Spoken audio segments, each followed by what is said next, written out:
Seed talk, stuff to make your seeds walk. Check it out. We got my man Chris. Tell him what's up, and we got a special guest. Tell him who you are, brother. Hey, man, I'm glad to be here, Logic. My name is Toby Hicks, co-host of Dope Dealers Podcast. Okay. And hold on, a stand-up comedian for how many years now, Toby? I done lost track, like 25 now. Okay. Damn. Yeah. Yeah. So I've been in the game since I was like 18. You feel me? Took some layoffs, and I know Chris been in the game for a minute, and we all do I still do creative content. I just now wrote and produced, direct, and a sitcom. That's out. The first episode came out. We all do comedy. We're comedians. So for me, that I want to begin. Hold on, but I want to say this though. The difference between Toby is he's done like all deaf digital. He's in the murk of it in Hollywood. He does Chocolate Sundays frequently. He has his credits. I mean, I've been doing that since it started. I've been doing that since it started. Yeah, so he's a whole different. So what I'm striving for, he's OGing. You know what I mean? And so that's why we bring him on for that. Like he has that experience that and that voice. For me, I feel like that is. No, I feel you. Comes from wisdom. So I'm not taking nothing away from you and I's experience, but he's definitely OG to me. Chris, I know what you're trying to say. Yeah, exactly. Say that we're in the minor leagues and he's in the big leagues. We get it.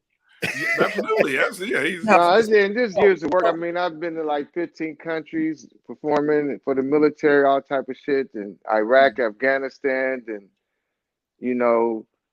every hood environment you could be in, every corporate environment damn near you could be in. It's just a lot of situations, but I'm glad to be here on Seed Talk. All praises due, man. It feels good to be in the room with some fellow cloth and some fellow comedians, especially someone like you and Chris, who got way more experience on stage than I do.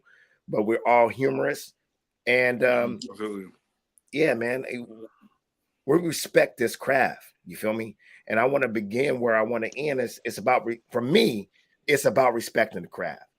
And when we're talking about Joe Rogan saying the word nigga or nigger and referring to black people as apes, as being a comedian himself, hanging around black people, I want to begin where we in, and I want to put this on the screen right now.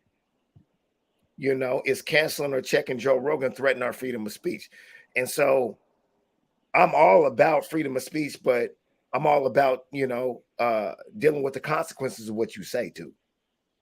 So we're going to go through this real quick. There was a montage, dang near playlist of Joe Rogan laughing. That's what humorists do. I'm laughing at something that people are taking very seriously, and they're canceling their Spotify subscriptions. India Irie is hot. You know what I'm saying? Chris says she had a very classy reaction. I thought it was very classy, but very firm. Yeah. I saw what's the old boy's name from South Africa? The brother. What's his name? Trevor Noah. Trevor. I seen Trevor's joint, and of course I seen the montage and heard the montage of Joe Rogan using the word nigger several times, and then he dropped the Planet of the Apes comment saying he stepped out the neighborhood and looked like Planet of the Apes and stuff like that. I want to start with y'all first. Toby, why don't you go first, man? Why don't you go in first, man? And what's your reaction? I mean, it was horrible all the way around. The N-word, all those times. If it had just been once, maybe even twice,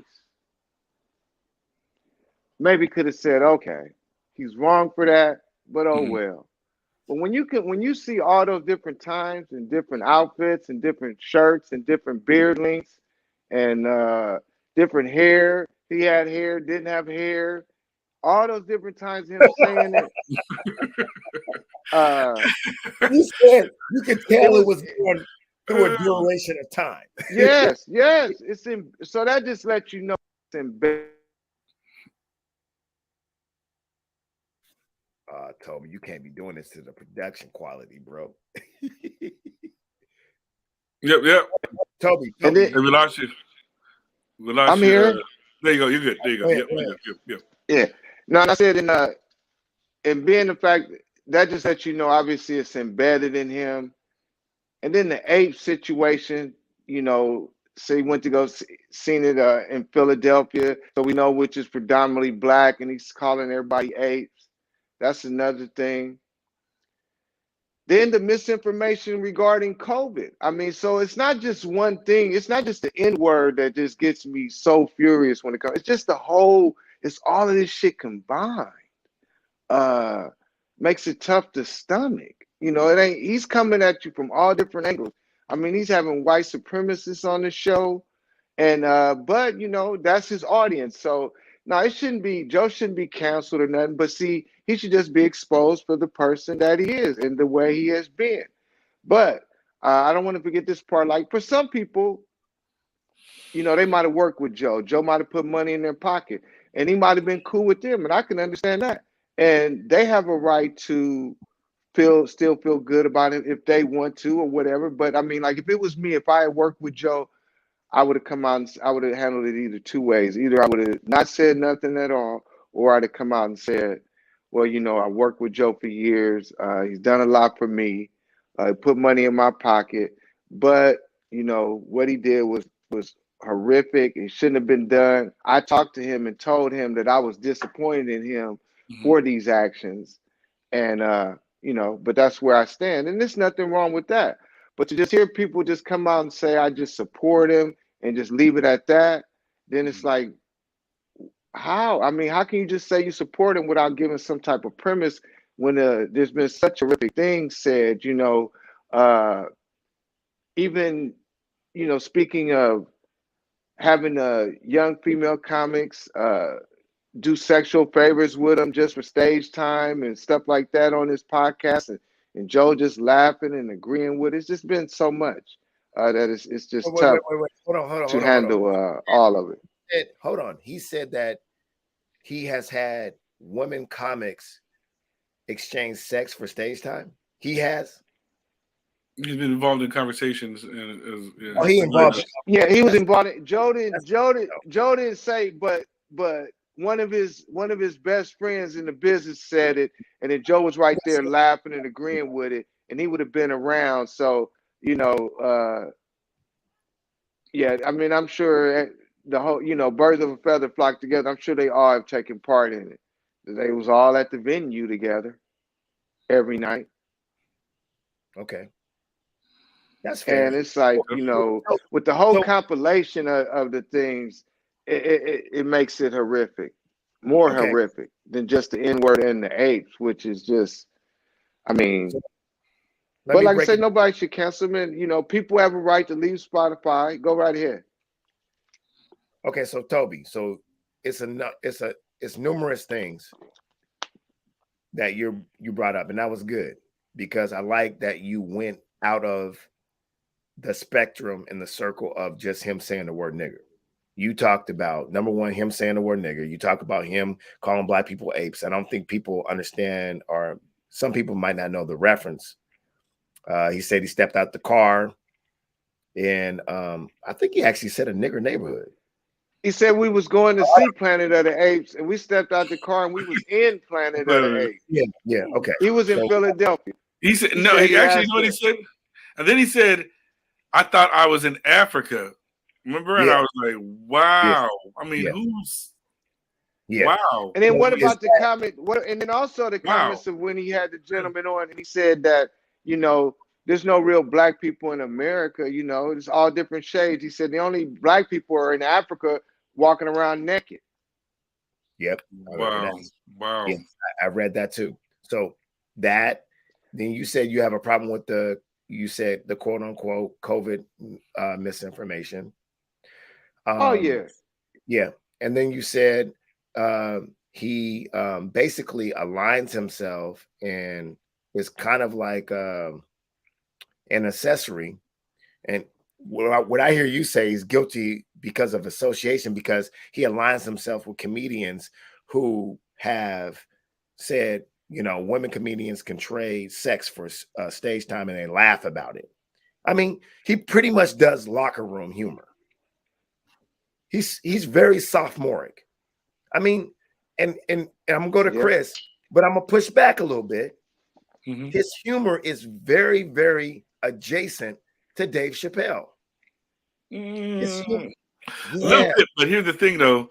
At the end of the day, though, it's very sophomoric humor. But here's the thing, though. I think the difference between Dave, intelligence too, but it's very sophomoric. It's high school type stuff. I don't think. But here's the difference between them two, though. I think Dave is a little more aware of the character side of everything. Dave would have not went to that extreme around. Now, even though he's pushed the line, though, we've seen him push the line. There's a difference between the LGBTQIA community. You're not gonna catch Dave have a conversation like you know what I mean. Have a conversation with someone else around. That's some pretty intense stuff, Chris. That's some intense. Made us laugh about Michael Jackson allegedly raping children. I was crying. Yeah, that's different than yeah, but that's different. That's different than denigrating a race, though. That's different. That's different than denigrating a race, bro.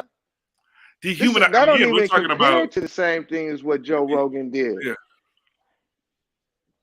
Speaking about Michael Jackson, that's one individual. This man denigrated the whole black culture, every black in the world. Yeah, right, exactly. That's crazy. Hold on, time out. And I want to go to Chris of his reaction. I give you that it was one individual, but a person could say, or people could say, he is aligning himself with justifying and making it funny of the crimes that pedophiles do to children. Hey, but here's one more thing too, though, right? The difference between that. Here's one more thing too. Is like, this is about Joe Rogan. See, that's the problem with us. A lot of times when we supposed to be talking about one individual who messed up, it leads us into, look at what so and so did. Look at this ain't Dave Chappelle time. This is Joe Rogan's time. And then let me say this though too specifically. You got to remember, if we're talking about context, Dave Chappelle is saying these things from the stage. Joe Rogan is saying this from real life conversations like we're having right now. Sitting on a couch. These are his. It's like the whole thing of out of the heart flows the issues of life, right? So the whole principle, he's having conversations where this is real. These are his thoughts. This is not on the stage with a microphone. This is stuff that's happening, that's coming out of his life. You know what I mean? So that's what I'm saying is that you would never see, Dave's not going to do it on a podcast, be like, ha ha. He has respect for everyone he's even talked about on stage in a podcast. He's not like, ooh, did you hear Dave say that about so-and-so on a podcast? No. And I think that's where, and then especially for him to go, that's where the challenge I'm having is that where it's not the canceling. Again, it's the accountability around, you got out of the car and said it was like Africa and Planet of the Apes. Bro, that's some heavy. I'm still messed up around that. That's pretty intense. And then ask the cab driver, and then he asked the cab driver, is this a safe neighborhood? That's crazy. So that means his whole mindset is always derogatory when it comes to blacks, no matter how he looks at it. Mm-hmm. Hold on, man. Hold on. Okay. I'm going to push back a little bit. Yeah. I think that's funny. And let me tell you the reason why I think it's funny. I think white people being scared of black people is funny. I think when we go boo and white people jump, I think that's funny. I think when white people expose themselves of how scared they are, and it's exaggerated and it has no foundation of being true, I think that's funny. I think I would push back a little bit on that. I think there was a time when everything he wasn't joking, though. Right. He wasn't joking. Yeah, there's no fun to it. That was real. Definitely a joke. It was definitely a joke. It was a heartfelt on a podcast. You're talking about the difference between what we're doing right now is we're talking about our ideas, our viewpoints, right? The way we see the world. On stage, it's a whole different, like, I it's understand like, that. I'll take it like this. Michael Blackston does not talk like he does on stage. Yeah. That's a persona. I've heard that. I've heard Two that. different things. You know, when you talk to him, he's soft, he doesn't have the accent, right? It's all persona. He even told me that Joe Rogan, that's not persona. That was the real deal. What he gave us was the raw. You know, I'm showing you this. What he showed us was, even he said it at the end. Wow, that's pretty racist. And then he even caught himself. So you know what I mean? So can I let me say something real quick? It's not a stage, man. It's not the same. It's just not the same. Okay. Let me say something first. Mhm. I'm not trying to justify what he said. Mhm. I'm just being honest with you. I just think that white people like him are funny. I think he's funny. I think he's funny. I was taking nothing away from his talent at all. I think, see, that's the difference. But I feel like his view, that's where I agree with in the way India Irie handled it was very classy, but very firm around where she stood. It's not taking nothing away from his art form. I know. But when you say things like that, you have to be held. You have to be held accountable for. It's the character point. It has nothing to do with his craft. If he was on stage, I know. we probably wouldn't be having this conversation. But I feel like for him to go that route and to not be at least checked. Too many times. It wasn't once or twice. It was too many times. It was too many. There's no justifying that. Just give me 2 minutes. Yeah. And I want to stand firm on my square for 2 minutes and explain where I'm coming from. That's all I'm saying. First of all, I think that when I watch Joe Rogan and I watch his platform, his brand, his marketing, period, point blank, growing up around white people, growing up around white boys like him. I've been in, locker rooms with white people. I've been in, I think white people like him are funny. Just for so many different reasons. Not like it's like all praises to Joe Rogan. He's funny. I think Karens are funny. I think racist, ignorant, not informed white people are funny. Who, like, when I get in a room with them and I school them on some stuff, I think they're funny. That's first and foremost. I mean, that's just how I'm wired as a humorist, as a comedian. I think you're funny. Okay. And I would love to be in a room with him to like school him on some shit. You know what I'm saying? So when he says this stuff, I'm like, it's funny because you got blind spots. You're ignorant, dude. Like, you don't get it. That's what I'm saying. Like, that's why I think it's funny. And when he's sitting down and he's doing all his stuff on COVID and all that, I take into account that it's a show. He's putting on a show. And I am not a part of his audience that he's worried about that's giving him money. So he can offend me all day. So I would disagree, though. I would disagree on that point, but let's go ahead, though. Because you can't you choose to not be a part of his audience, but go ahead, though. Go ahead. What were you gonna say, Tom? I mean, it's not logic. Let him finish. Let me finish. Hold on. So I know that I'm not giving him $100 million. Some white executives at Spotify are giving him $100 million, and that's who he answers to. That's who he gives apologies for. He wouldn't have gave an apology. Look, bro, are you serious? He said it so many times, like Toby said, in so many different hairstyles. Facial hair was different. He's been saying it over the past years. So he's comfortable. He hangs out with Dave Chappelle. He hangs out with Talib Kweli. He hangs out with Hannibal Buress. He hangs out with black people. So we already know that he's comfortable. He thinks he gets a pass. So he's not answering to us. He's answering to people who give him $100 million. So I take that into account. And I say to myself, is it funny? Whatever. I think ignorant white people Karens, Todds, Brads, you know what I'm saying? Kens, you're funny to me. You're funny.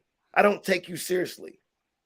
I think that his podcast has some guests on there that, I study, and I'd be like, oh, he had this doctor on there, this, that, and third.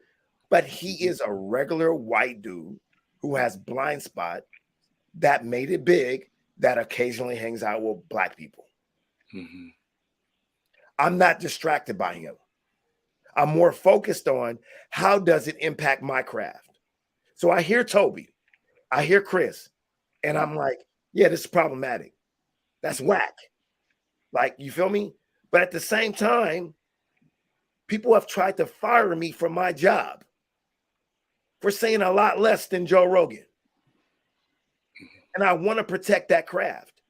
It's not about a craft. It's not about protecting the craft, though. You're making it about the craft. It's not about that. It is, though, because no, it isn't. It's not about the craft. Even comedians, bro. No comedian is gonna say it's about the craft because it's not. It's not about the craft. It's his voice. He had nothing to do with stand up. It has to do with his voice and what he said that came out of his heart. It's about the person. Let's take away the whole nigger, the whole N-word thing, right? The whole N-word stuff. If he just said, I got out of the car in Philadelphia and it was like Africa and the Planet of the Apes, that's enough right there to tell you that somewhere in his heart, he's seeing people like that. You're dehumanizing a race right there. So it's not even about canceling, it's about accountability at that stage. No, we're not saying we got to police it, but there's like, dude, it's not right. It's like, I get it. That's why I said to myself, if you really cared about us as black and brown people, you know what I mean, who support him, which I think is in the minority, we're not giving him $100 million. We're not. Right. He would have Talib Kweli and Dave Chappelle, Hannibal Buress, black people that he hangs out with and talk about his comments.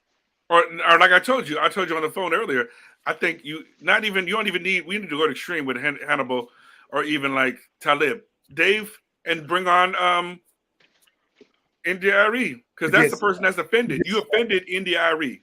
That's the person. I agree with that. If you want to, go ahead. Go ahead. Better perspective. But what I'm saying is, go ahead, Toby. Oh, go ahead, Lodge.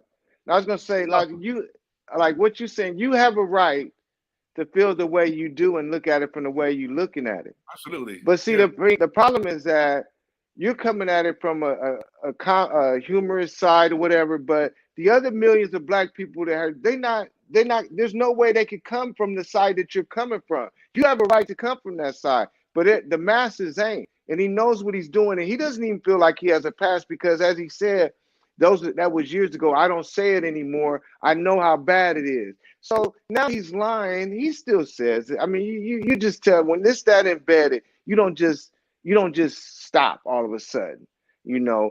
And the thing about it is that it hurts so many people, but it doesn't have to do with any cancer. I mean, then people know who he is, and they have a choice to listen to him or not. But it's so much, man. The misinformation. Like, I know a woman who said that her brother and his wife, that they were big Joe Rogan fans. They listened to every episode. Because now, this is not us because we're sharper enough to not let Joe Rogan be get medical advice from him. There's no way, or anybody like that on TV. But this couple believed in everything he said. They didn't get vaccinated. The husband died first, then the wife died. They got 3 kids, and they both died because they didn't get vaccinated. And she says, and this is a white woman that says that it came because they didn't do it because Joe Rogan told them not to. Now, deep down, they were adults. They weren't minors. So deep down, they should know better. But this is the stuff that's happening, man. This is how deep it is. So we got to look at the whole realm of this, man. And no good person have these many different negative things attached to them.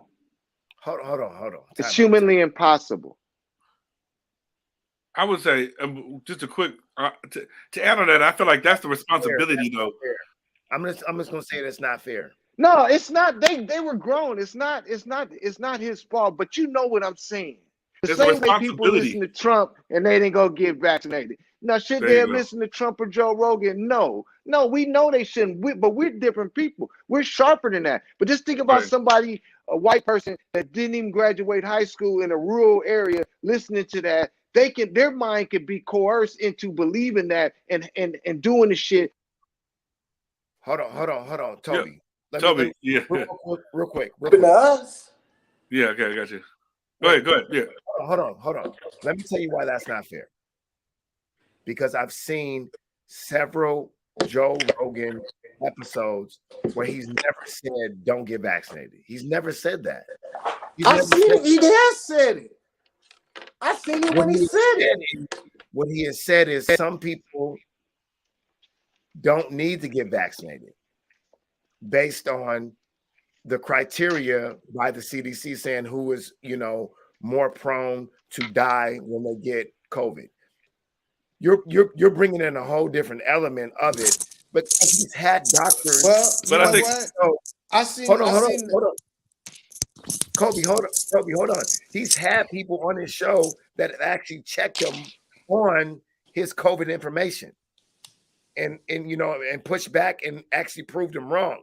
So he has a diverse group of people on his show to converse with when it comes to COVID and stuff. So, but I would say this at the end of the day, though, what Toby's talking about is whether or not he wants to be responsible for his words, they impact people. Now, there are people at different. I feel like that's my thing is that whether or not you want to take that on, you're still impacting people when you do podcasts. Period. Now, it doesn't mean that they got a choice, but still, though, it's still coming out the same way. Different than being on stage again, because people are coming to hear you laugh. It's the same way Trump said, go down to that Capitol building. And white folks, look. There was people there who had families, businesses. These weren't all just. I mean, look how that conversation does turn some people into making mistakes that could cost them their life. Now, is it Joe Rogan's fault? No, deep down, we know better. It's not his fault. But some of this shit is his fault, bro. It really is. Because he's spreading that to 11 million people. So out of 11 million people, all it takes is a couple, 2 or 3 to really listen and let themselves go and die. And that shit, that blood is on him. Okay. So we're just talking about his comments in general now. That's so I'm just saying his voice. We're talking about his voice because I feel like the whole thing, man. You know, people are paying attention more to it because of the way the N-word situation came out, and that's the thing too. Like here's the bottom line. Hold on, Toby. Why do you keep saying N-word? You can't. So as black people, we can't say word nigger. No, I don't mind saying nigga, but at the beginning of the thing, you said we was keeping it clean. You said. No, I thought you said we was keeping it clean because I would have been saying a whole bunch of other words. But here's the point. Now that I know, but at the beginning, don't you remember saying I keep my podcast clean? I was trying to keep I do. Yeah, okay. So when you said you do, I figured I had to. It's your podcast. No. I don't cuss. I was trying not to cuss because you don't cuss. Yeah, go ahead. But damn, there goes a wee moment. But hold on, so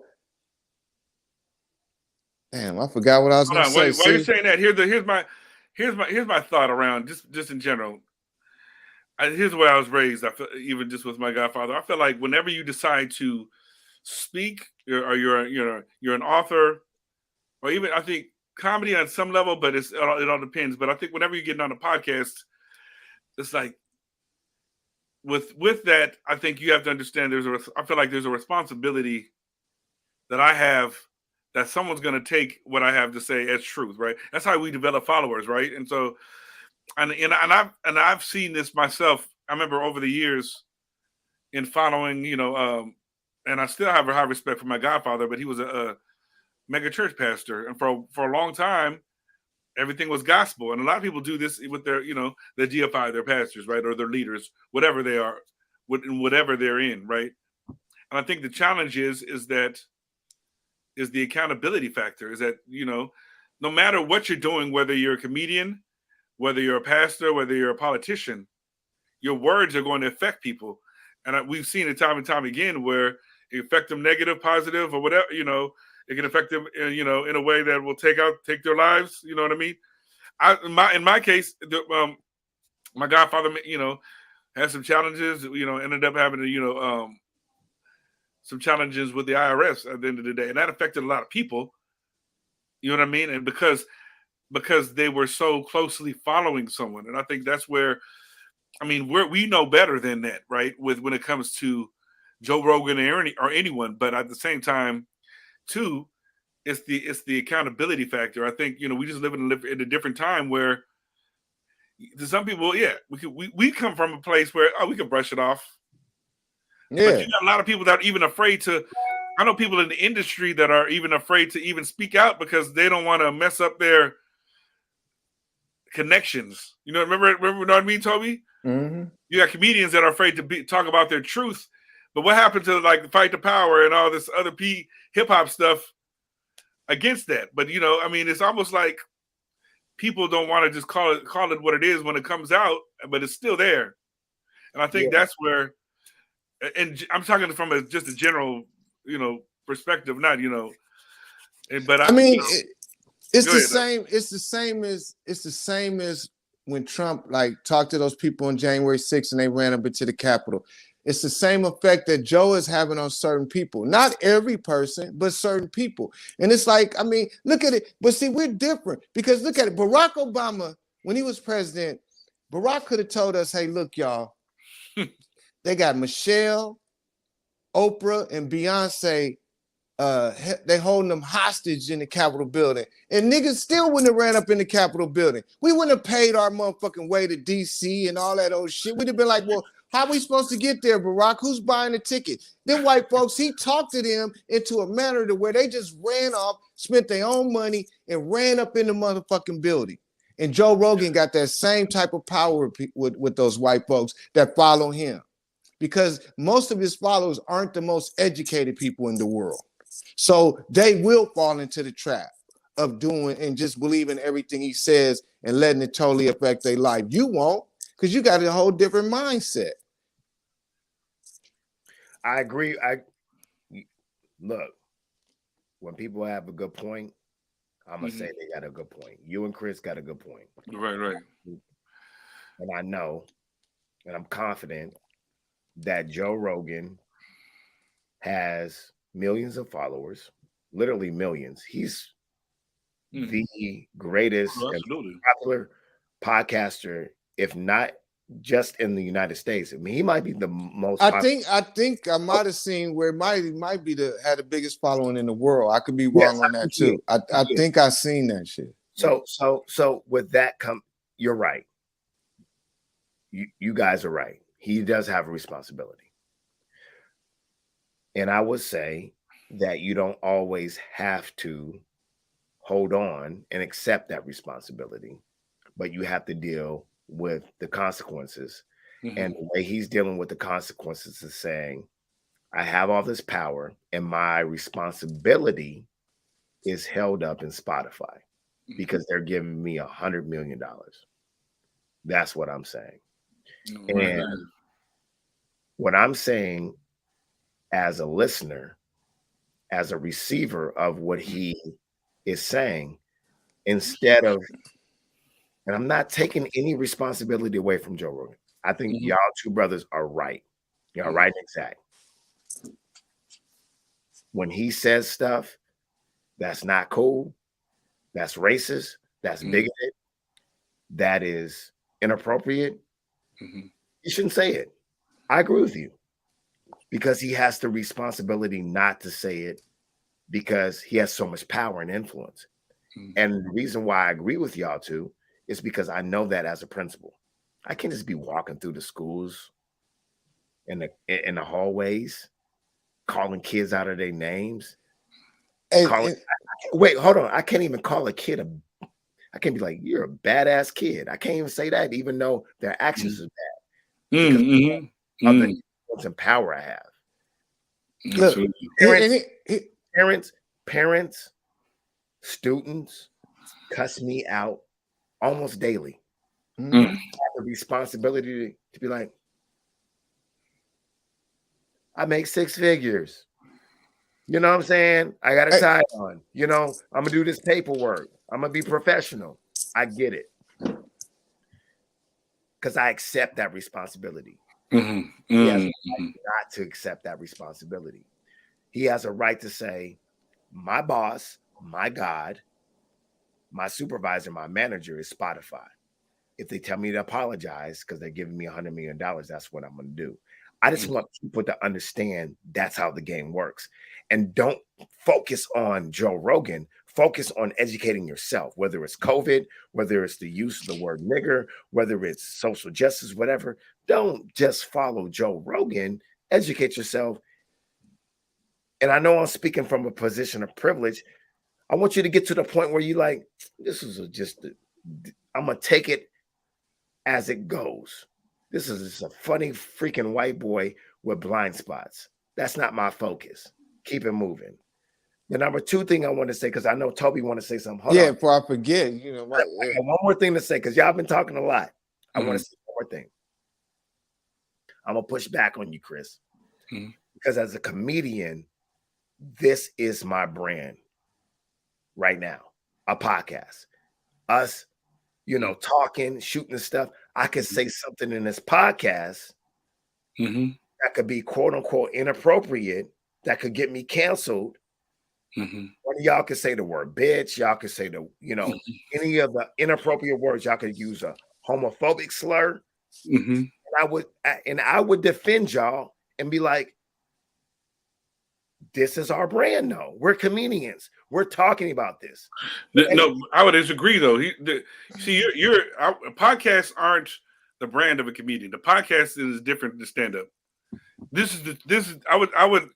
I would say that you've chosen this as your avenue as a comedian, but you can't put this.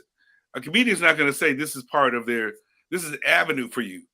But I feel like you stand-up is not podcasting. It's not the same. It's not the same thing. No, I'm not. No, wait. Time out,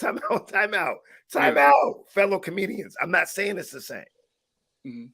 I'm saying it's an extension. I've heard Dave Chappelle say some stuff that is adjacent to what off the stage that he says on the stage. Like, for instance, he was in a room with Daniel Caesar. Y'all remember this? He's like, oh, this dude's hella gay. And then Daniel Caesar was like, oh man, what are you saying? But that was an extension of his stage performance. He was like, yeah, you don't remember that? Google it. I didn't see it, but what I mean, I'm not. I mean, the point of it is that he still has to be accountable for his. Even Dave has to be accountable for his. Absolutely. I mean, he has to be. And he has been. It's not. Y'all really want that smoke? I don't think y'all want that smoke. I don't think you want the smoke where you're on a podcast and you can't say certain things. You know what, man? I mean, it wasn't just once, homie. I know that, homie. I mean, it's never going to be once. It's never. Look. Listen. Basketball court in the barbershop. It's never once. Okay, but you listen. Know how reckless we talk as black men. But here's but still, hold on, Joe Rogan's not black though. That's the problem. Hold on, look, and here's the thing, man. Out of all the years of comedy, all the jokes I told, I never sat down and put on paper something that was going to be such a joke that was going to hurt a race of people. My mind has never thought like that. I've never said nothing on none of my podcasts, nothing that was racial at all has ever come out of my mouth. That's you. But I'm just saying, so because it doesn't even make sense to me to go down that road. There's so much funny. I mean, now I've said certain things on stage that might have been more racial than the podcast, because the podcast, you got time to really think. If you're on stage and you in the middle and it's 500 people staring at you and your mind is all over the place, then you might react different. And that's more excusable than sitting down, prepping, getting ready, and then nigga come out your mouth. You got notes, you got everything there written, and then that's what comes up out your mouth. And here's the thing is that even though I don't like how they find shit on people that they did years ago and try to bring it back. I'm not really a fan of that type of shit. But here's what Joe Rogan could have done. Okay, Joe Rogan knew that he said all those fucked up things in the past. So when Joe Rogan got the $100 million deal with Spotify, here's what Joe Rogan should have done. He should have came out at that time and said, hey, look, I've had some episodes on here in the past and said some things that I'm ashamed of. Okay, blah, blah, blah, blah, blah.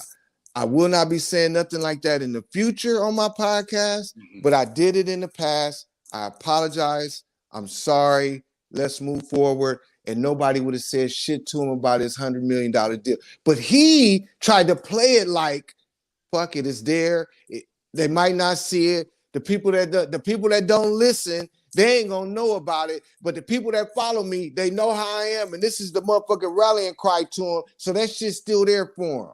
That's all he had to do, and we wouldn't even be having this conversation. Hold on, Toby. Hold on. Hey. That's it, man. I agree with you. You're totally right. That's all he had to do. You're right. But he didn't want to do that because he wanted the people to. He wanted that shit archived so his fans could see it whenever they want. So they always knew he was down with them. That's He could. Hey, those episodes were in. He's on 1800 now. Episode 1800.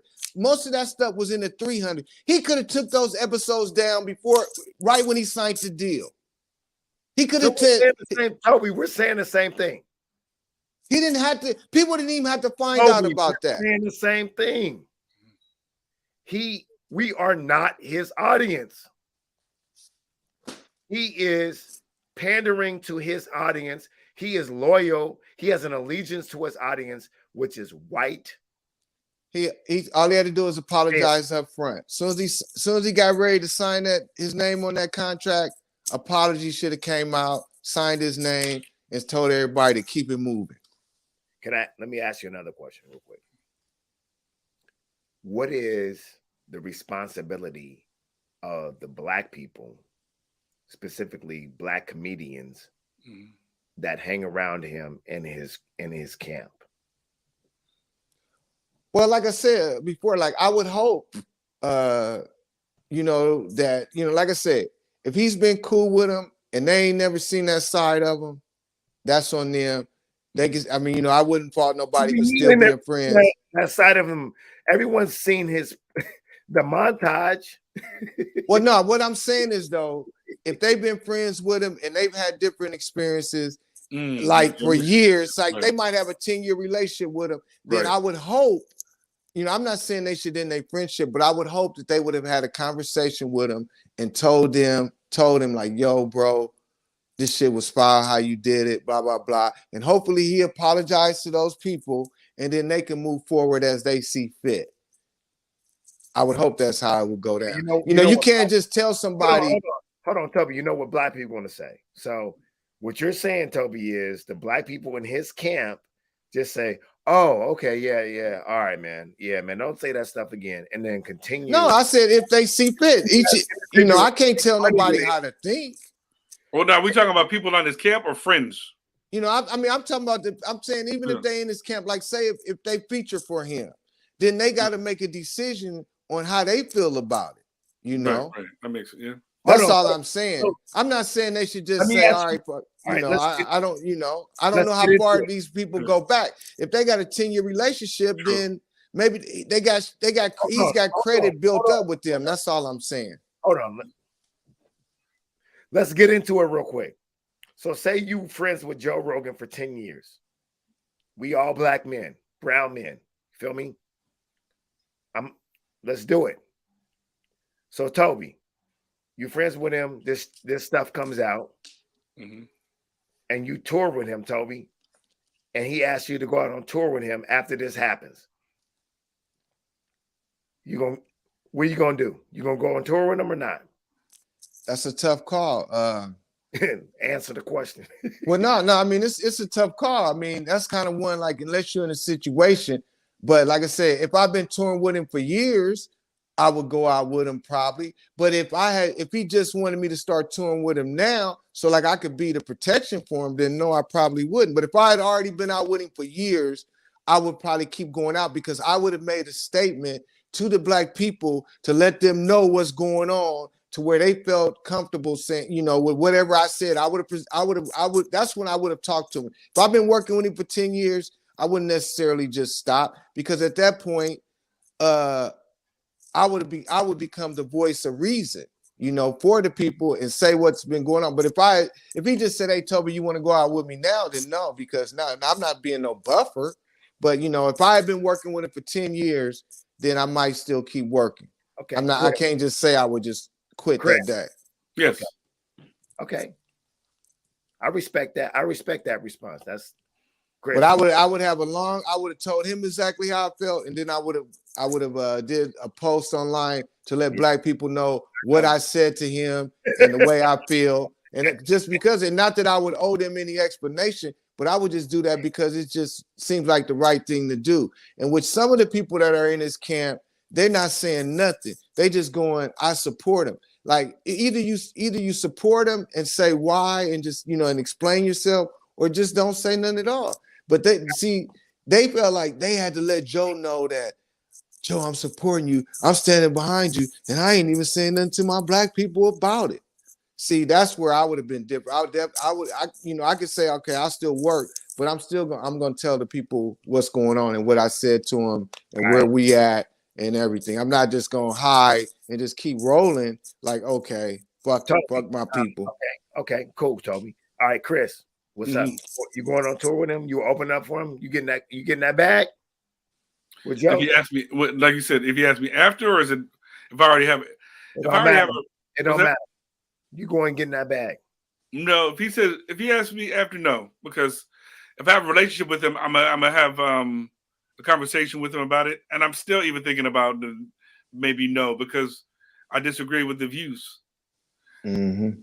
Because I feel like, again, if the camaraderie around comedians, I feel like if I have a relationship with you, I'm gonna call you up like I do, like I've known Toby for years. I've done a lot of shows with Toby, or even like any of the other guys.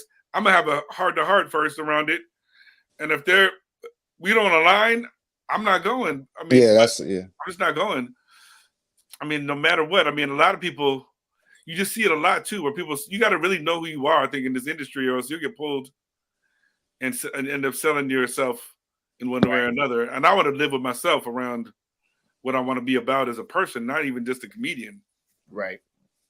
You know what I mean? And so after, I'm like, nah. I mean, but more than anything else, if I have a relationship with him, I'm having a heart-to-heart. So, which I'm sure he probably had that with like the Talib Kweli's or like the Daves. They probably had some heart-to-hearts where, like, I know from what we know, but then we'll know in a couple of weeks as it continues to unfold, though, too. So that's what's interesting about it. So I'm kind of. It'll be interesting to see how things continue to unfold, because it's still. But here's the thing, though, too. It's like, okay, say for instance, like all of us, I mean, I can't speak for Logic, but I'm saying, okay, he got 1,800 episodes or more, or whatever it is, but we ain't listened to a whole bunch of them. It's like, but here's the thing, like, if we had been working with him for 10 years, or he'd been a true friend of ours for 10 years, I would have to think that we would already have known that this is the shit he was saying. True. So that's another part of it. If we've been knowing it for 10 years and we know he just said that shit, so maybe we wouldn't even been cool. Maybe the relationship wouldn't have lasted 10 years. That's what I'm saying. Mm-hmm. But also, too, would you agree with this? Because we've talked about this before, though, Toby. I think there are people in the industry that you may not necessarily agree with how they either do business or how they show up with their values, but you're like, okay. But you coexist on some level. You don't have to be.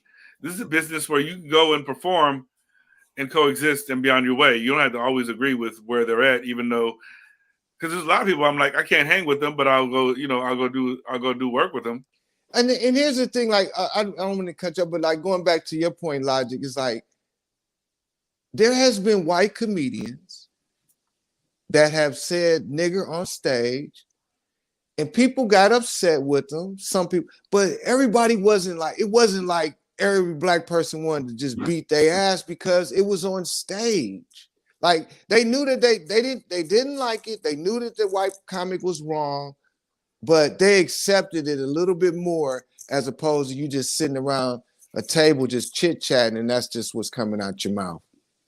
I mean, I guess I've known white comics to say it, and they got checked, you know, in certain cases. In certain cases, people just kind of let it go. You know, I've seen it go both ways, is what I'm trying to say. All right. I want to chime in real quick. I'm getting the bag no matter what. I'm going to go ahead and say that. And the reason why I'm going to say that is this. I want y'all to hear this in the right way. I make a lot of money, very good money in the education system for 24 years, especially been making really good money within the last 11 years. Not trying to justify anything that Joe Rogan says. I think the stuff that he's doing, I know what he's doing. He's appealing to his fan base. His fan base is white males. Period, point blank. It's the same. I would disagree with you on that because you know why? Because when you choose, I have to interrupt you on that one because as soon as you chose to tour with Dave Chappelle, now it's not just whites. Now you're speaking to, it affects us, and I feel like you can't separate that. No, I understand. You can't separate that he's just speaking to white people. Go ahead. Go ahead. Go ahead. I'm sorry. My bad. My bad. I got passionate. I understand. My bad. Yeah. That's the political marketing move that he does. So hear me out. Joe Rogan's not dumb. And he's not surrounded by people that are dumb. I would argue, I can't prove it, but I would argue that it was a marketing move, not a sincere move. I can't prove it, though. It's my opinion. It was a marketing move to align himself with black people, like Dave Chappelle. No, absolutely. What this? Quali, Hannibal Buress, because he's of that cloth. He's of comedians. And I feel that if he could get around not being friends with those people and have an audience that is purely white, that he would. He would just be one of those liberal, independent, libertarian white people. Let me tell you this right here. Right. Hold on. I mean, I got something to go right. I mean, an experience because he has it like that. I just want to get this off, but go ahead. Go ahead. No, I'm saying go ahead. He has it like that, but go ahead, finish it up. Because every time I get cut off, I forget my point. I'm like, okay, so I don't have no way to prove it. I think just when you get to a certain level of prestige and making money, you have to address the consumer base that looks like black people, that is black people. At some point you have to, because we are not, if we're not the highest consumers in America, we're one of the highest consumers in America. So at some point, you gotta answer to us. You gotta align yourself with not in the comedy world. Not in the comedy world. I'll give you an example, Logic. Well, you have more experience than me. I'm gonna give you an example. Not in the comedy. You know, if we were talking about hip hop or something else, outside, I would disagree. But tell me how it is from the inside. Not in the comedy world. He doesn't have to align with us. He doesn't need a dime from black people ever. Okay, and this has nothing to do with the $100 million. He didn't need a dime from black people 15 years ago. Okay, so a good friend of mine, co-host of the Dope Dealer podcast, Jamal Dolman, comic. He told me a story of how, and he didn't think nothing of it at the time, but now that all this racial shit's come out, he remembered this night. So he was going to the Comedy Store to perform. He had a show in the Belly Room, which is, they got 3 rooms in the Comedy Store. That's the smallest room. So he had a spot in there, and he says, as he was getting to near the Comedy Store, there was nowhere to park. Everything was crowded. He was like, what the hell is going on? So he said he finds a spot, gets out the car, and he says, as he's walking up to the Comedy Store, there's hundreds of people in line. He said it's all young white dudes. A lot of them had skinheads, young white. He said it wasn't even hardly any women in line. And he said that he was walking up and he was like, damn, what's going on tonight? And finally, when he gets up to the front, he sees a sign. It's Joe Rogan. So what he said is that Joe Rogan's whole audience, there was like 500 people, and like 450 of them was young white dudes. Half of them had skinheads. He said it wasn't even no women. So there was no black people in line. So he caters. He had an all-male show, bro. These are the people that go see him. These ain't women. I mean, ain't a whole bunch of bitches going to see Joe Rogan. I mean, that's just not happening. So he doesn't need, he's hanging with those brothers that you talk about. So he knew one day all this shit would come out and he can go, I got some black friends.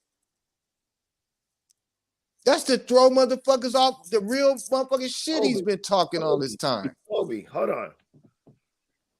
We're saying the same thing. We're saying the exact same thing. No, but what I'm saying is you said he needs us. He don't need shit from, he ain't never needed shit from a black person. None of his shows, black people weren't going. That's fair. That's fair. Okay. You make a good point. I'm going to say that. Then why did he apologize to us? He didn't apologize to us. He apologized to Spotify.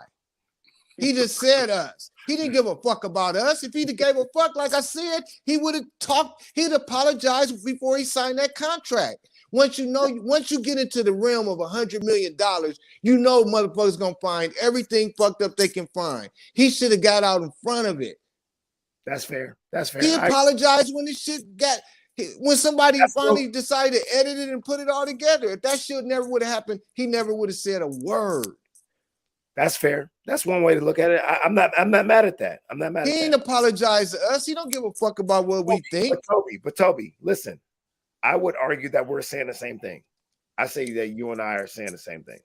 Well, no, I was just letting you know about the part of catering to, like, he don't need nothing from us. No, he don't need nothing. And I would say this to you and Chris, that further fortifies his responsibility if he wants to align himself with black people, that he does have a responsibility. Because I will say this, I want the freedom to say whatever I want to say. Mm-hmm. I want to say slurs. If it's on stage, if it's on a podcast. My podcast is just an extension of my stage. Okay. Well, hold on, Toby. Go ahead. And I do agree with Chris, and I do agree with you, Toby, when I say my podcast is different, because I did a sitcom, and we say a whole bunch of questionable stuff and a social commentary. However, we did a podcast to explain what we're saying, to be like, look, don't trip. We're trying to educate y'all. So I do agree with that. And what I'm trying to say is Joe Rogan, we can't expect him and hold him to the standard to think that he has the same responsibility on stage that he has on the podcast.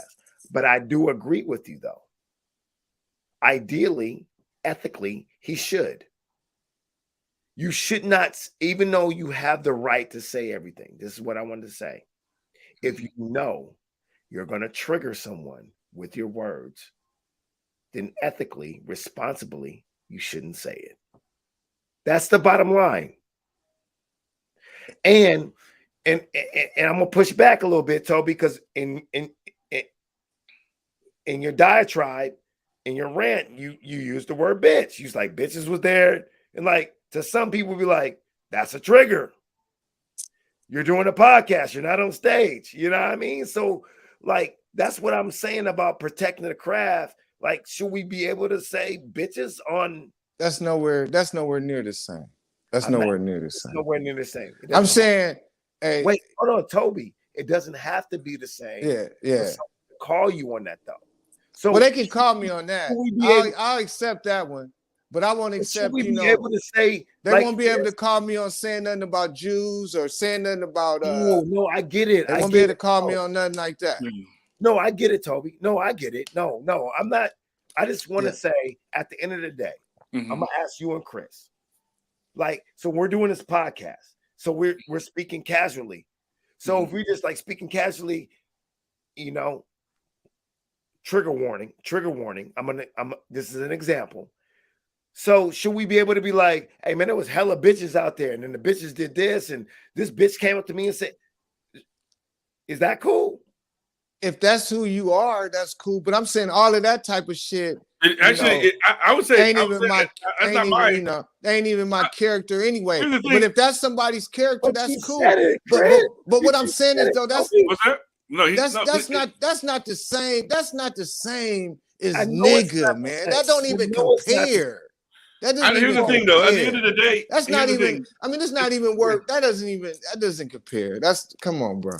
That's not the same. At the end of the day, we all know people. That's major, though, bro. Yeah.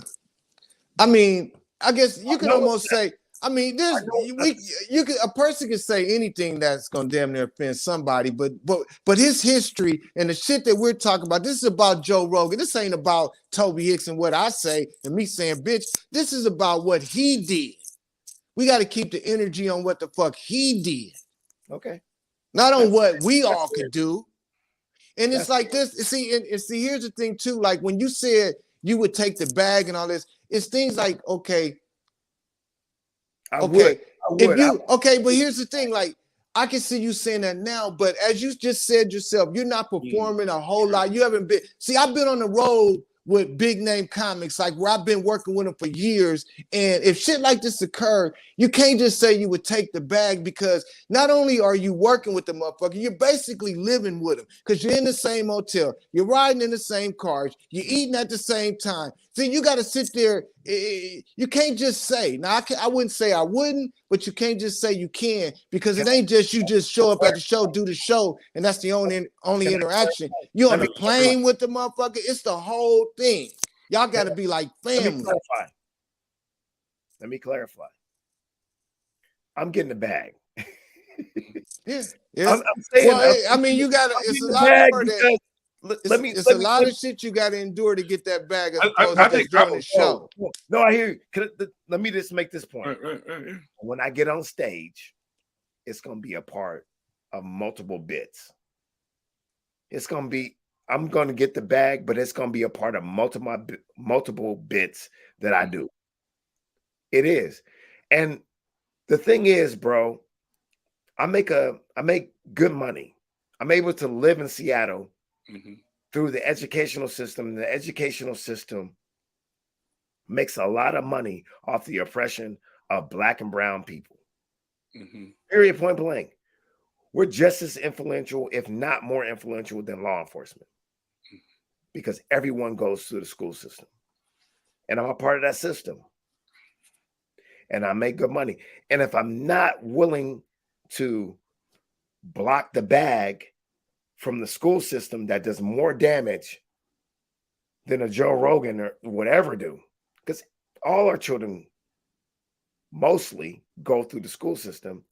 I'm not blocking that bag. Like a lot of people don't know, I'm an educator, but I always want to be an entertainer.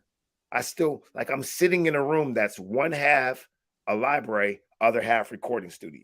I'm still making music. I wanted to be a rapper. I wanted to be a stand-up comedian, producer, writer, actor, all that. That's first and foremost.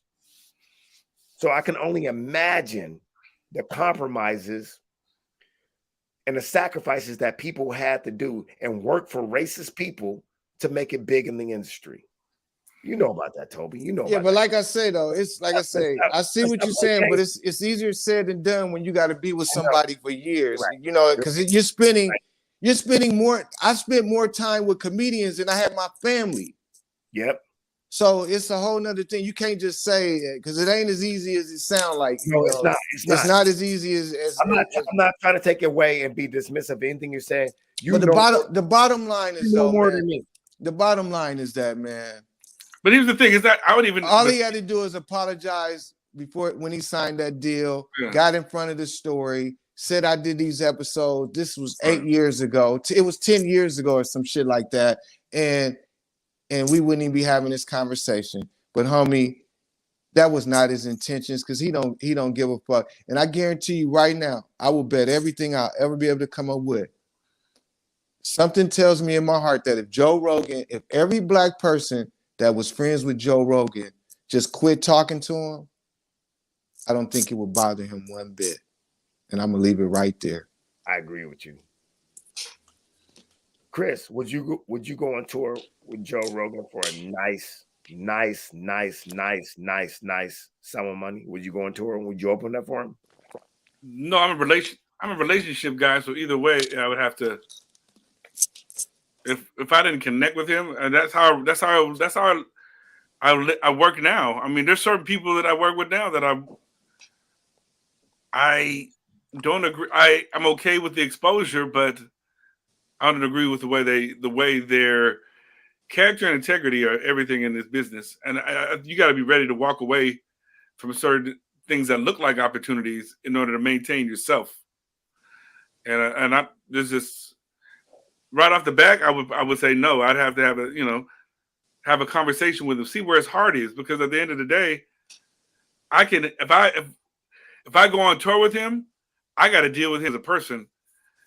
You know what I mean? And I've been with people. I'm going on my 9th year, right, of comedy right now, right? I've been around people. I don't agree with how they move. So I can't connect with them because it'd be too toxic and it would take me out of me. You know what I mean? In the early days when I was ignorant, certain stuff were appealing, but I'm like, nah, I'm good. And I've seen other comics say, oh, I'm hanging with so-and-so. And I'm like, I can't do that, man. Go ahead. Because I understand what their energy is about, what their character and integrity is about, and I can't do it. I just can't. Then you gotta look at it like this too, man. Like seriously though. Like I said, it would depend on the relationship and whatever and how we worked it out. But it's just like, we've all heard it. All money ain't good money. And at this point, it might not be the best money. I ain't saying I wouldn't, but like I said, because it's more than just working with them. Because then you got to, like I said, you basically living together almost for 4 days out the week. So that's the whole thing too. So I don't know, it's just a tough call, man. Yeah. But like I said, I don't think he would care if none of his black friends ever called him again. It wouldn't bother him if all of them got mad. It wouldn't bother him one bit, man. Toby, I think that is the most profound thing that we said in this whole podcast, and I think you're right. I'm confident you're right. I don't think he would care if none of his black friends ever spoke to him again. And I could be wrong. I could be totally wrong, but that's just when I look into it. That's the individual I see he's just, he's responsible for that. He's responsible for that energy out there. If you and I are Chris are wrong about that, I don't know how Chris feels about that. I agree with you. I don't think he cares. I don't think he cares enough. But if we're wrong, then he put that energy out there. He's responsible for that. Mm-hmm. And I think that's what you and Chris are trying to say to Logic on Man. It's like, at the end of the day, if anything, that's his responsibility. If he's putting out the perception and energy that he doesn't care if any of his black friends are intimate, associates or whatever, care, if he doesn't care if they talk to him or not, that's major. Mm-hmm. Yeah, I don't. I could see, he was going with his life like nothing ever happened. So what's the plan of action? So when we talk about Joe Rogan, his comments, when we talk about being a humorist and being a stand-up comedian in our craft, and when we talk about being responsible for what you say as we move forward, what's the plan of action? Well, I'll go. I mean, Go. You want to go first, Toby? yeah, I'll go. I mean, you Yeah. know, I mean, to me, it ain't that.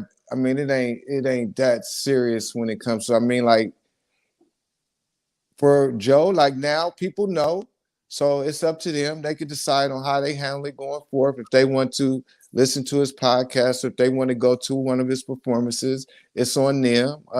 You know, because he's been exposed, and that's all you could ask. Like the truth came out. It might have took some time, but it came out. So now it's up to the individual. You know, obviously shouldn't ain't no cancel nobody, whatever. Just it's up to the individual to make the decision. And the thing about it is that being someone who you know who's you know as sometimes in my career I was doing 20 shows a week and things like that. How you say, you know, 20, maybe even, I mean, sometimes even more than that. And the thing about it is like Logic, when you say that you should be able to say anything on stage, the honest truth is if you out there working every night, you're gonna know what to say on stage and what not to say. Your mind is not gonna let you go into say some shit that's just gonna hurt somebody because you're a different individual than Joe Rogan. You know what I'm saying? My mind, you know, when you out there, it's like, and sometimes you make a mistake. You know, I'll give you an example. One time I made a mistake, but I only did it one time. One time I was performing and the place was packed. It was like 300 people. And I was doing well. I was ripping. I was killing. All of a sudden I said, I don't know what made me say it or whatever, but it was a lady and a man. It was a couple in the front row. And I just happened, now I'm killing. And I look out there at the lady and I goes, and I wasn't even trying to be mean. I don't know why I did this, but I said, so when is the baby due? And her husband said, she's not pregnant. And the whole audience turned against me. Like from there on, I lost because now they're mad at me and I was wrong. But see, so the point that I'm making is that when you say it, that's why it's worth saying it on a podcast. Because when you say it in front of an audience, if you make a mistake there, an individual can check you at that moment. When you say it on a podcast, we had to wait 10 years to find out that shit was like that. So there's a difference. And people, they have a chance in public to check you or to accept it. And other times I've said things that might have been a little mean, but you know, I never had but you know, I felt bad, like, cause I went from ripping to making the audience mad at me. All because I said some shit, just, I don't even know why. But, and see, that's why I say it's the difference between people being there in front of your face and you thinking off the top of your head as opposed to sitting down and just go, well, you know, man, we went to the movie theater and everybody looked like apes. I mean, it was Planet of the Apes. We went to go see Planet of the Apes. It was Planet of the Apes. If he said that on stage, it wouldn't have been as bad. But when you say it just sitting down talking, then that's coming from the heart for sure. Like when I said that to that lady, I wasn't trying to embarrass her. I mean, I wasn't trying to call her fat. I mean, or anything like that. I just made a mistake. Woo, those are some lessons. All right, Chris, what's the plan of action as we move forward? You know what? I think the plan of action is like what it should be. People have to think critically for themselves when they're taking stuff in, right? I mean, it's like, you know, I know in all this we've been talking about Joe Rogan, but I want to give like always respect for India Arie for being firm around her decisions. She didn't do it in a way where she was trying to attack him. It was the point of, she didn't even make it about Joe Rogan. It was about the views, his views that she would disagreed with, but she didn't like attack him.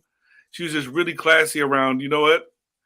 I don't agree with this, and this is what I'm going to do. And she just did it. And, you know, it wasn't a big thing. And I admire her example, you know, and, you know, and she gets a lot of flack for it. But I mean, I appreciate it because I feel like, you know, you have to, you know.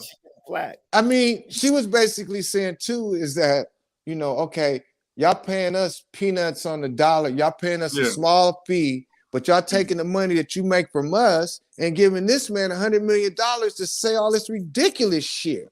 Right. Mm. Yeah. So I mean, I have Love Yeah. India Irie. Yeah, exactly. That's enough to piss a motherfucker off. That's enough to piss a motherfucker off. Right. And she did very classy too. She wasn't, and I always respect that about her. Even if she didn't do it classy, it's still warranted. Absolutely. There you go. Yeah. And shout out, like Neil Young, he said, take my music down too. I mean, so it ain't even just, see, that's how you know it's fucked up when white people say take their shit down too. That's how you know. We know he wrong. White people saying he wrong. We don't have to say shit. White people say, oh man, take my shit down too. And then you know what make it so bad? These ain't young white people. These are 75-year-old white people. And we know that they come from real racism back then. Right. And they saying they ain't down with his ass. These ain't, it ain't like Eminem said, take my shit down. Well, Neil Young said take the stuff down, not because he was saying the word nigger. No, I know, but still, that was just part. I mean, yeah. I mean, we know, but I'm saying it's the compilation. But I'm saying that's a 75-year-old white man. He ain't even down, and that's where shit. We know how they feel in most cases.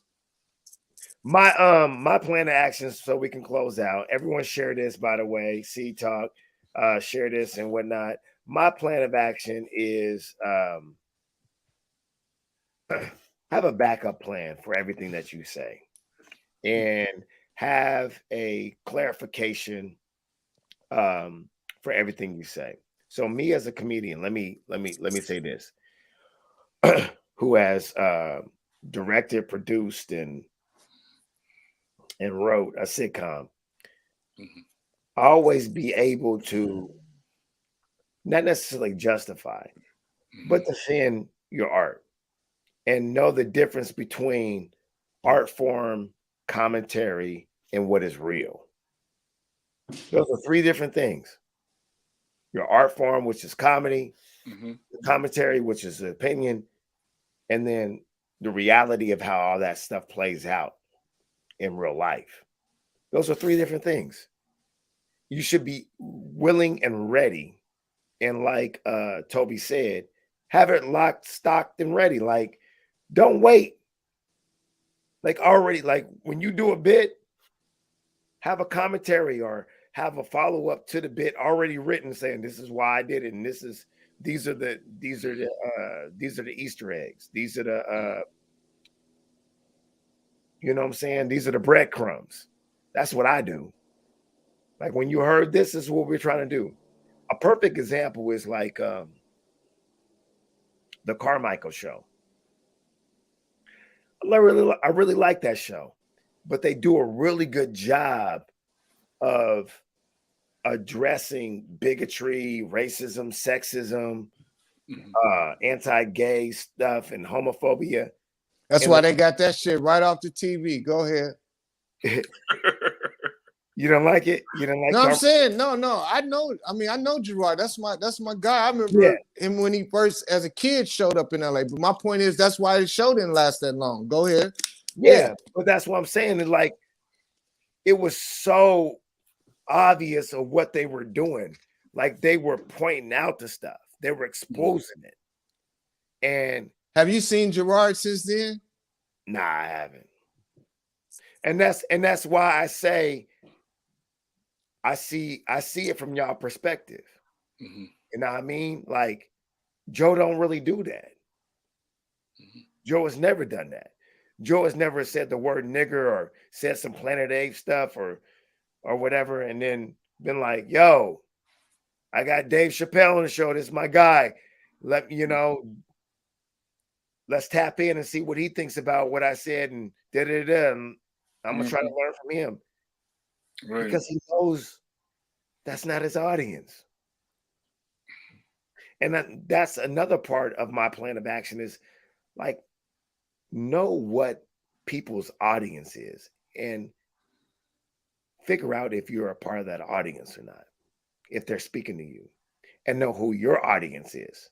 And I think that the plan of action should be focused on your audience. Yeah, you can be distracting. You can go to a Joe Rogan, this, that, and the third. But for Chris and Toby, who is our audience? Who are we trying to influence? Who are we trying to educate? What's our movement? We can't be distracted from that. That's the most important thing. Damn, Toby. Well, he probably just got, probably just got whatever. I know his system was bad, but I would say this though too. But I mean, you can't really. I don't know. Again, does the plan of action? I would say this. I was taught by my godfather that when adults make adult choices, you got to deal with adult consequences. And I feel like, for me, I feel like I'm responsible as the deeper I go as a comedian, and I know a lot of people at different levels, like Toby and beyond. I feel like you just got to be ready to deal with the consequences of your words, regardless of whether they're your audience or not. When you're dealing with the media, you got to be willing to like deal with the consequences and be able to, pay up if they come and talk to you about it in a way that's really authentic, or you're going to deal with the consequences. You know what I mean? It's yeah. Hey man, this has been a real good Seed Talk. Hey, everybody share this Seed Talk. Comment, get in the comments. Good stuff. Yeah. Hey man, let's do this again, Toby. I'm down. Yeah, hey, hopefully it'd be something more pleasant. Hopefully Joe Rogan won't do nothing else. We can talk about something more pleasant. It was pleasant, man. It was a good conversation. I liked it. I'm talking about, the topic ain't pleasant. Talking about, watching some white man say nigga is not pleasant. Nah, man. Planet of the Apes. Hey, shit, yeah. Whoa, Chris, pause. No, I'm saying Nick. Well, he did say the N-word in Planet of the Apes. You know what I mean? Yeah. Toby, real quick, man. I appreciate your contribution, man. I appreciate you, man. A brilliant mind, man. You helped me think and see it from a different perspective. Chris, thanks for bringing Toby on. And as always, Chris, man, you always dropping jewels. It's Seed Talk, stuff to make your seeds walk. We'll see you next time. Share this.